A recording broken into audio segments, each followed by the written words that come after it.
10,000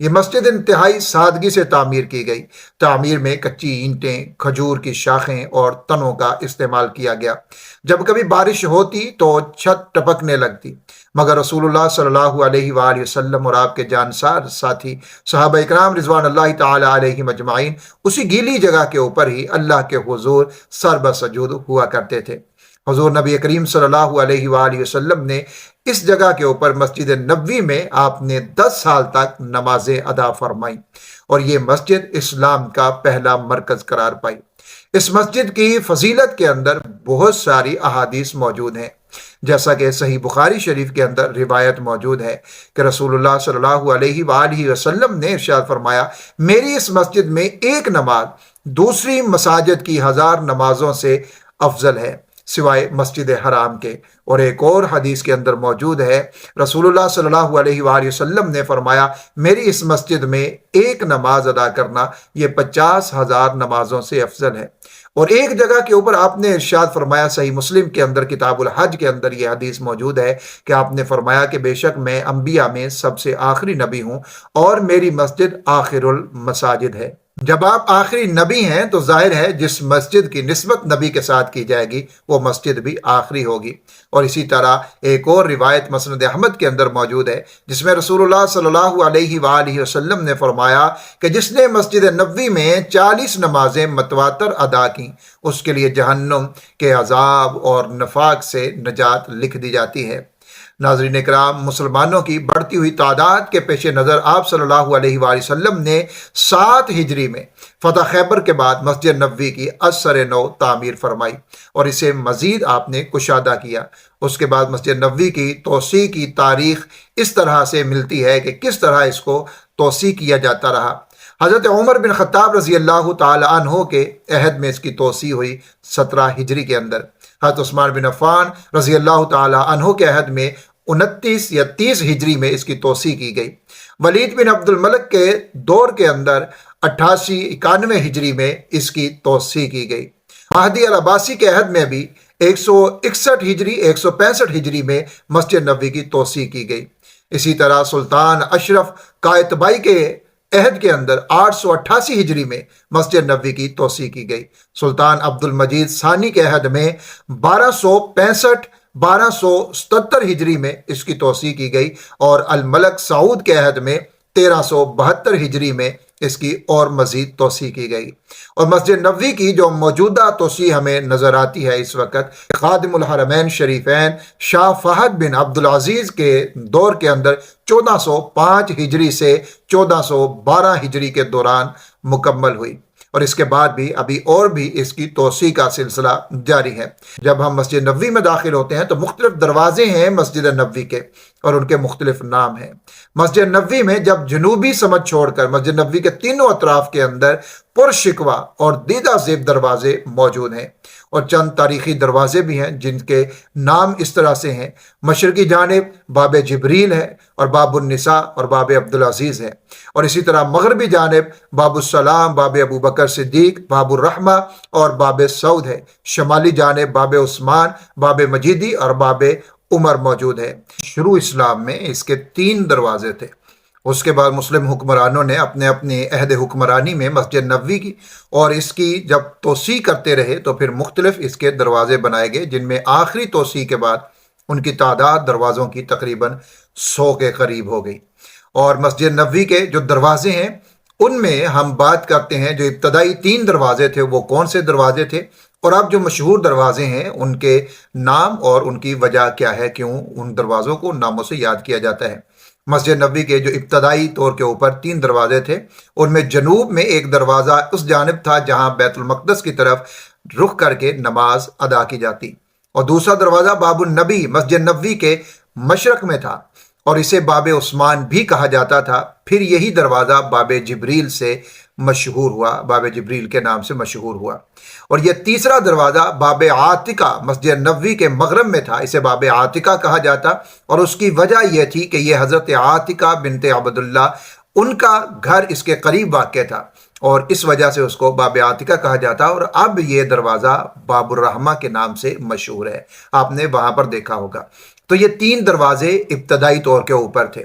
اور آپ جو مشہور اس کے دروازے ہیں ان کا ہم بتاتے ہیں وہ دروازے کون سے تھے اور ان کو ان ناموں سے کیوں یاد کیا جاتا ہے۔ باب جبریل کی اگر ہم بات کریں، یہ مسجد نبوی کے مشرق میں واقع ہے۔ پیغمبر علیہ الصلوۃ والسلام جب اپنے حجرے سے نکلتے تھے تو اسی دروازے سے آپ صلی اللہ علیہ وآلہ وسلم مسجد نبوی میں داخل ہوا کرتے تھے۔ ایک دروازہ ہے باب النساء کے نام سے، یہ دروازہ خلیفہ دوم حضرت عمر بن خطاب رضی اللہ تعالیٰ عنہ کے دور میں قائم کیا گیا اور اسے مسجد میں خواتین کی آمد کے لیے خاص کر دیا گیا۔ ایک دروازہ باب عبد المجید یا باب مجیدی اس کو کہا جاتا ہے، یہ مسجد نبوی کے شمال میں صدر دروازے کے برابر میں واقع ہے۔ سلطان عبد المجید اول نے اس کا افتتاح کیا تھا، اسی لیے یہ ان کے نام سے ہی اس کو منسوب کیا جاتا ہے۔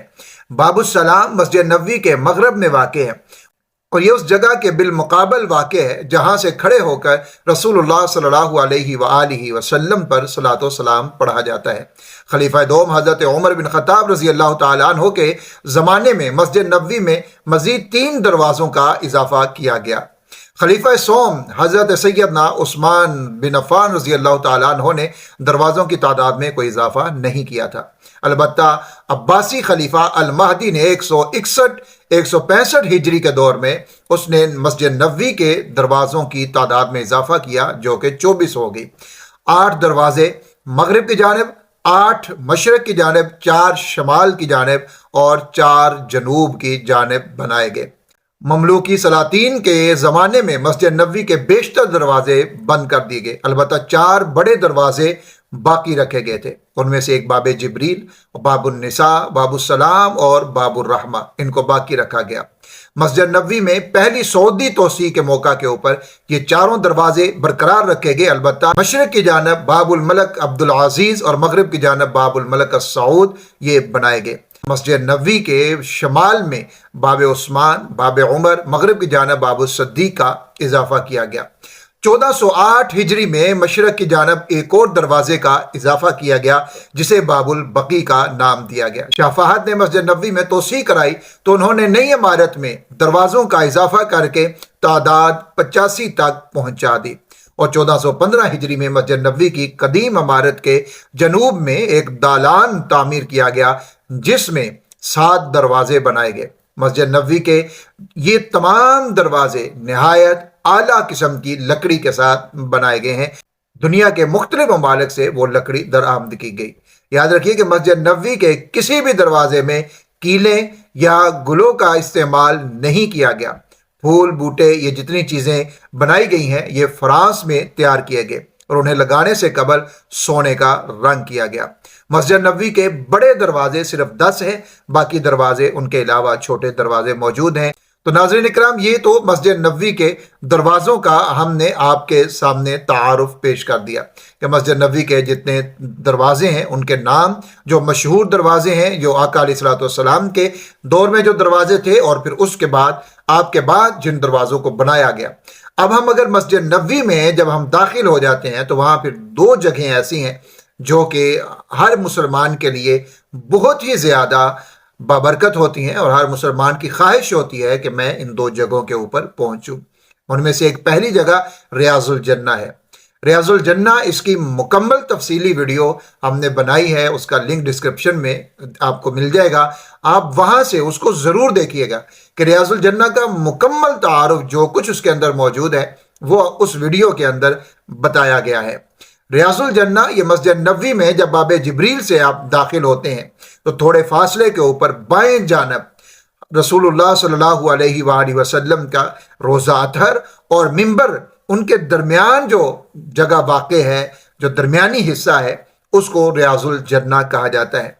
اس کی لمبائی 22 میٹر اور چوڑائی اس کی 15 میٹر ہے۔ ریاض الجنہ کا مطلب ہوتا ہے جنت کا باغ۔ ویسے تو یہ پوری مسجد جو مسجد نبوی ہے یہ پوری مسجد ہی خیر و برکت کا خزانہ ہے، مگر اس سارے خزانے میں سے یہ خاص اور انمول خزانہ ہے، ایک خاص حصہ ہے جس کو رسول اللہ صلی اللہ علیہ وآلہ وسلم نے جس کے بارے میں ارشاد فرمایا، صحیح بخاری شریف کے اندر یہ روایت موجود ہے۔ آقا علیہ الصلوۃ والسلام نے فرمایا وَمَا بَيْنَ بَيْتِي وَمِنبَرِي رَوْضَةٌ مِّن رِّيَاضِ الْجَنَّةِ، میرے گھر اور میرے منبر کے درمیان کی جگہ جنت کے باغوں میں سے ایک باغ ہے۔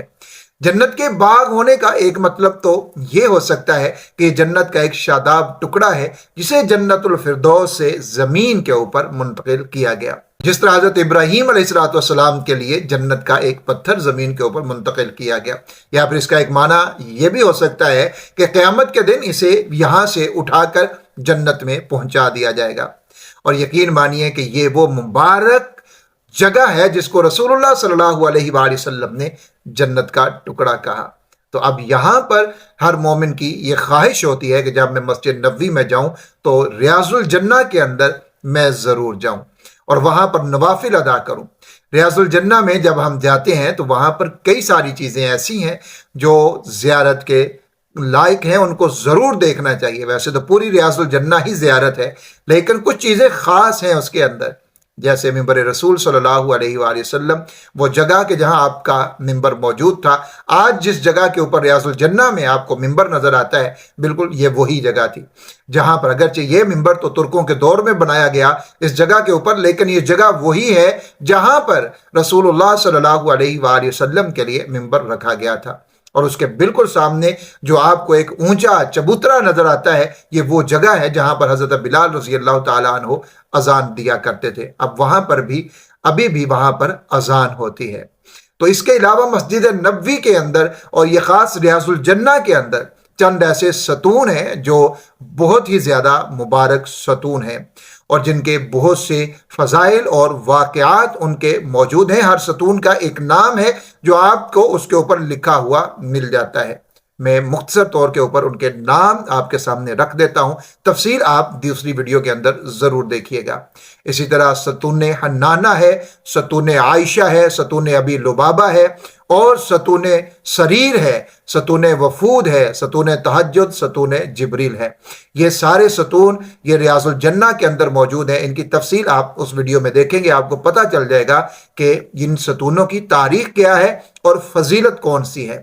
ریاض الجنہ میں آپ کو جو نظر آتا ہے محراب، جو رسول اللہ صلی اللہ علیہ وآلہ وسلم کے نام سے منسوب ہے، جس پہ لکھا ہوا ہے محراب النبی صلی اللہ علیہ وآلہ وسلم، یہ محراب ترکوں کے دور کی بنی ہوئی ہے، اور اس کے متعلق عام طور کے اوپر تو ہم یہی سمجھتے ہیں اور سنتے ہیں کہ یہ یہیں پر آپ صلی اللہ علیہ وسلم امامت کروایا کرتے تھے، لیکن ایسا نہیں ہے۔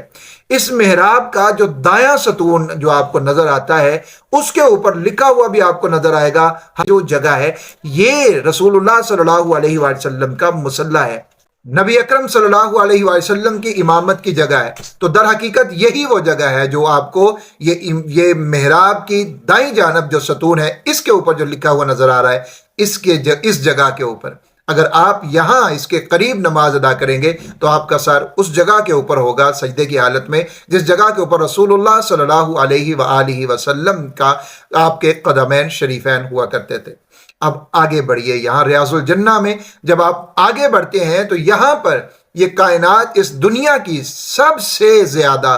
مبارک جگہ اور سب سے زیادہ فضیلت والی جگہ موجود ہے، جس کو میں اور آپ روضہ رسول صلی اللہ علیہ وآلہ وسلم کہتے ہیں۔ یہ وہ جگہ ہے جو اللہ کے ہاں، اللہ کی کائنات کے اندر سب سے زیادہ افضل ترین جگہ ہے۔ کیوں کہ یہ جگہ مسکن ہے میرے پاک پیغمبر صلی اللہ علیہ وآلہ وسلم کا، اور یہ جگہ آخری قیام گاہ، آرام گاہ ہے میرے پاک پیغمبر صلی اللہ علیہ وآلہ وسلم کی، اور یہ وہ جگہ ہے جہاں پر آقا علیہ الصلوۃ والسلام آج موجود ہیں، جس جگہ کے اوپر آپ کی قبر اطہر ہے، جس جگہ کے اوپر آپ آرام فرما ہیں۔ یہ جگہ ساری کائنات سے اعلیٰ ہے، ساری کائنات سے افضل ہے، اس سے افضل، اس سے اعلیٰ، اس سے بڑھ کر کچھ بھی نہیں ہے، اور ہر مومن، ہر مسلمان، ہر عاشق رسول کے لیے اس جگہ سے مبارک کوئی دوسری جگہ نہیں ہو سکتی، اور یہاں پر جانا اور یہاں پر سلام پیش کرنا، یہ ہر عاشق رسول، ہر مومن کے دل کی ایک بہت بڑی خواہش ہے۔ رسول اللہ صلی اللہ علیہ وآلہ وسلم جب مسجد نبوی کو آپ نے تعمیر فرمایا تو اس کو تعمیر کے بعد جو ازواج مطہرات تھیں ان کے لیے آپ نے حجرے بھی تعمیر کروائے، جو یہیں پر ساتھ اس انداز میں بنائے گئے، اور انہی حجروں میں سے ایک حجرہ ام المومنین سیدہ عائشہ صدیقہ طاہرہ طیبہ رضی اللہ تعالی عنہا کا حجرہ تھا، جو بالکل مسجد نبوی کے ساتھ متصل تھا، اور آپ نے وصال کے بعد آپ اسی حجرہ مبارکہ میں آرام فرما رہے ہیں۔ روضہ رسول صلی اللہ علیہ وآلہ وسلم کے اندرونی مناظر کے بارے میں ایک ویڈیو ہم نے بنائی ہے، اس کا تھمبنیل آپ دیکھ لیں۔ یہ والی ویڈیو آپ نے ضرور دیکھنی ہے، اس کے اندر ہم نے پوری تاریخ کو ذکر کیا ہے، جو رسول اللہ صلی اللہ علیہ وآلہ وسلم کے روضہ مبارکہ کی اندر کی جو آپ کو منظر کشی ہے وہ اس ویڈیو کے اندر مل جائے گی، مکمل تفصیل کے ساتھ ساری ہم نے بتا دی ہے، اس کو آپ نے ضرور دیکھ لینا ہے۔ رسول اللہ صلی اللہ علیہ وآلہ وسلم کی آرام گاہ یہ اسی حجرہ مبارکہ جو سیدہ عائشہ صدیقہ رضی اللہ تعالی عنہا کا حجرہ مبارکہ تھا، سر مبارک مغرب کی جانب اور قدمین شریفین مشرق کی جانب، اور چہرہ مبارک آپ صلی اللہ علیہ وآلہ وسلم کا جنوبی سمت، جو وہاں پر اس قبلہ کا رخ بنتا ہے وہ جنوب کی جانب بنتا ہے، تو اس طرف آپ کا چہرہ مبارک ہے۔ اور 13 ہجری میں آپ صلی اللہ علیہ وآلہ وسلم کے یار غار سیدنا ابو بکر صدیق رضی اللہ تعالی عنہ جب وصال فرما گئے تو آپ کو آپ کے پہلو میں اس طرح دفن کیا گیا کہ آپ کا سر رسول اللہ صلی اللہ علیہ وآلہ وسلم کے سر مبارک کی سیدھ میں ہے۔ اور پھر جب 23 ہجری میں رسول اللہ صلی اللہ علیہ وآلہ وسلم کے دوسرے جانشار اور دوسرے خلیفہ سیدنا عمر فاروق رضی اللہ تعالی عنہ جب وہ جام شہادت نوش فرماتے ہیں، تو آپ جب زخمی تھے تو آپ نے ام المومنین سیدہ عائشہ صدیقہ رضی اللہ تعالی عنہا سے گزارش کی تھی کہ اماں جان میں انتقال کر جاؤں تو مجھے اپنے دوستوں کے ساتھ اس حجرہ مبارکہ میں دفن ہونے کی اجازت دے دیجئے۔ اور پھر حضرت خدیجہ الکبریٰ رضی اللہ تعالی عنہا نے آپ کو اجازت دے دی، لیکن آپ نے اپنے بیٹے حضرت عبداللہ کو یہ ضرور کہا کہ عبداللہ جب میرا انتقال ہو جائے تو پھر ایک دفعہ ضرور پوچھ لینا، ہو سکتا ہے میری زندگی میں میرا لحاظ کرتے ہوئے سیدہ نے اجازت دی ہو اور بعد میں ان کا دل نہ کرے تو آپ نے دوبارہ پوچھ لینا ہے۔ تو حضرت عبداللہ نے دوبارہ اجازت مانگی تو سیدہ نے اجازت دے دی کہ آپ یہاں پر ضرور دفن کیجئے۔ تو پھر حضرت عمر رضی اللہ تعالیٰ عنہ کو سیدنا ابو بکر صدیق رضی اللہ تعالیٰ عنہ کے پاس، ان کے پہلو میں، ان کے سینہ مبارک کے پاس حضرت عمر کا سر مبارک رکھا گیا۔ اسی انداز میں یہ تینوں کائنات کے بہترین ہستیاں اور افضل ترین ہستیاں کہ جو اپنے اپنے مقام کے اعتبار سے اعلیٰ ہے، رسول اللہ صلی اللہ علیہ وآلہ وسلم سب سے اعلیٰ ہیں، جو انبیاء سے بھی اعلیٰ، تمام مخلوقات سے اعلیٰ ہیں، اور آپ کے بعد سیدنا ابو بکر صدیق رضی اللہ تعالیٰ عنہ تمام مخلوقات سے، تمام انسانیت میں اعلیٰ ہیں، اور ان کے بعد جو مقام اور مرتبہ ہے وہ سیدنا فاروق اعظم عمر فاروق رضی اللہ تعالیٰ عنہ کا مقام اور مرتبہ ہے، اور یہ تینوں اسی جگہ کے اوپر آرام فرما ہے۔ اور پھر ایک قبر کی جگہ اب بھی اس حجرہ مبارکہ کے اندر باقی ہے، جو روایات کے مطابق سیدنا عیسیٰ علیہ السلام جب قیامت کے قریب دنیا میں تشریف لائیں گے اور پھر ان کا اپنی مدت کو پورا کرنے کے بعد جو قیام مدت ہے وہ پوری ہو جائے گی، پھر اس کے بعد آپ کا جب انتقال ہوگا تو پھر وہ اس جگہ کے اوپر دفن ہوں گے۔ اور یہ سیدنا ابو بکر اور سیدنا عمر رضی اللہ تعالی عنہ کا مقام مرتبہ، آپ کی افضلیت یہ ہے، آپ کا امتیاز یہ ہے کہ آپ دونوں کی قبریں دو نبیوں کے پہلو میں ہوں گی۔ سبحان اللہ۔ اب ہم بات کریں گے گنبد خضرا کے بارے میں۔ رسول اللہ صلی اللہ علیہ وآلہ وسلم کے روضہ مبارک کے اوپر گنبد خضرا ہے، اور یہ گنبد خضرا یہ ہر مومن اور ہر عاشق رسول کی آنکھوں میں ہر وقت سمایا ہوتا ہے۔ بہت سارے کلام، بہت ساری نعتیں، بہت سارے شعار اس کی شان میں موجود ہیں، اس کے بارے میں موجود ہیں، اور جب کوئی بھی سبز گنبد کو دیکھتا ہے تو اس کے دل کو ایک راحت اور ایک سکون مل جاتا ہے، اور ہر مسلمان کی یہ خواہش ہوتی ہے کہ جہاں میں تصاویر میں یا ویڈیوز کے اندر گنبد خضرا کو دیکھتا ہوں تو میں وہاں جاؤں اور سیدھا بغیر کسی رکاوٹ کے میں گنبد خضرا کو دیکھوں، اور میں آقا علیہ الصلوۃ والسلام کے روضہ مبارک کی زیارت کروں اور اس سبز گنبد کو میں ڈائریکٹ دیکھوں۔ ناظرین اکرام، روضہ اقدس کے اوپر گنبد خضرا سب سے پہلے ملک منصور نے 678 ہجری کے اندر بنایا تھا، اور یہ گنبد لکڑی کے تختوں اور شیشے کی پلیٹوں سے تعمیر کیا گیا۔ پھر سلطان حسن بن محمد نے 765 ہجری کے اندر گنبد کی از سر نو تعمیر کروائی۔ پھر یہ گنبد 886 ہجری میں دوبارہ تعمیر کیا گیا اور 1233 میں سلطان محمود بن عبد الحمید ثانی نے نئے سرے سے اس گنبد کی تعمیر کروائی۔ پہلے گنبد کا رنگ سفید تھا، مگر 1255 ہجری میں اس گنبد کے اوپر گہرا سبز رنگ کرایا گیا اور موجودہ رنگ اسی ترک سلطان محمود بن عبد الحمید کی یادگار ہے، اور آج بھی وہی رنگ موجود ہے، اسی رنگ کے اندر اس گنبد کو رکھا گیا ہے، سبز رنگ کے اندر۔ اب تھوڑا سا اگر ہم دیکھتے ہیں رسول اللہ صلی اللہ علیہ وآلہ وسلم کے روضہ شریف کو، تو روضہ مبارکہ کے گرد آپ کو پیتل اور تانبے کی جالیاں نظر آتی ہیں، جبکہ باقی اطراف کو اگر آپ دیکھتے ہیں تو ان کو بند رکھنے کے لیے لوہے کے دروازے لگائے گئے ہیں۔ معاجہ شریف کی طرف تینوں مزارات کے سامنے 6-7 انچ قطر کے گول سوراخ ہیں۔ آپ جب سامنے جاتے ہیں تو وہاں پر آپ دیکھتے ہیں پہلے رسول اللہ صلی اللہ علیہ وآلہ وسلم کی قبر مبارک کی نشاندہی کے لیے ایک بڑا سوراخ رکھا گیا، پھر حضرت ابوبکر صدیق رضی اللہ تعالیٰ عنہ کی قبر مبارک کی نشاندہی کے لیے، اور اس کے ساتھ پھر حضرت عمر رضی اللہ تعالیٰ عنہ کی قبر مبارک کی نشاندہی کے لیے، اور اس کے اوپر لکھا بھی ہوتا ہے کہ یہاں آپ رسول اللہ صلی اللہ علیہ وآلہ وسلم کے حضور سلام پیش کیجئے، یہاں حضرت ابوبکر صدیق رضی اللہ تعالیٰ عنہ کے حضور سلام پیش کیجئے، اور یہاں حضرت عمر رضی اللہ تعالیٰ عنہ کے حضور سلام پیش کیجئے۔ ناظرین اکرام، اور یہاں پر دروازہ بھی ہیں لیکن وہ دروازے بند رہتے ہیں، اور اس ساری عمارت کو مقصورہ شریف کہا جاتا ہے۔ ناظرین اکرام، یہ مسجد نبوی اور رسول اللہ صلی اللہ علیہ وآلہ وسلم کی روضہ مبارکہ کے بارے میں وہ چند باتیں جو ہم نے آپ کے ساتھ شیئر کی ہیں، اور جب آپ روضہ مبارکہ کے اوپر پہنچ جائیں تو پھر نہایت ادب و احترام کے ساتھ وہاں پر سلام پیش کیجئے، کیونکہ یہ بارگاہ بہت اعلیٰ ہے، اور یہاں پر ساری کائنات کی نظریں، پلکیں ادب کے ساتھ جھک جایا کرتی ہیں،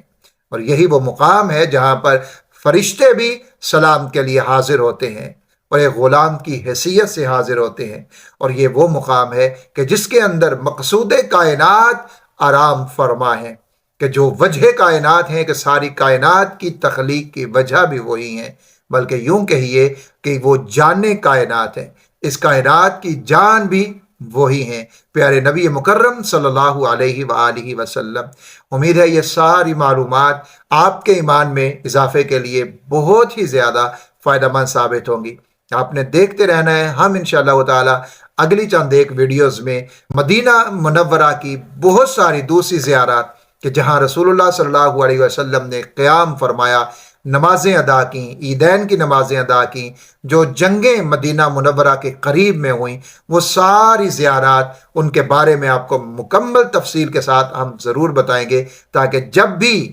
آپ مدینہ منورہ جائیں تو یہ ساری چیزیں آپ کے ذہن میں ہوں اور آپ ان کو اپنی آنکھوں سے دیکھ سکیں اور زیارت کر سکیں۔ ویڈیو کو شیئر آپ نے ضرور کر دینا ہے۔ روضہ رسول کی ویڈیو ڈسکرپشن میں دوں گا، اس کو بھی دیکھیے گا۔ ریاض الجنہ کی تفصیلی ویڈیو ڈسکرپشن میں اس کا لنک میں دوں گا، آپ نے اس کو بھی ضرور دیکھنا ہے۔ اپنا اور اپنے پیاروں کا بہت سارا خیال رکھیے گا، دعا میں یاد رکھیے گا۔ اللہ حافظ و ناصر۔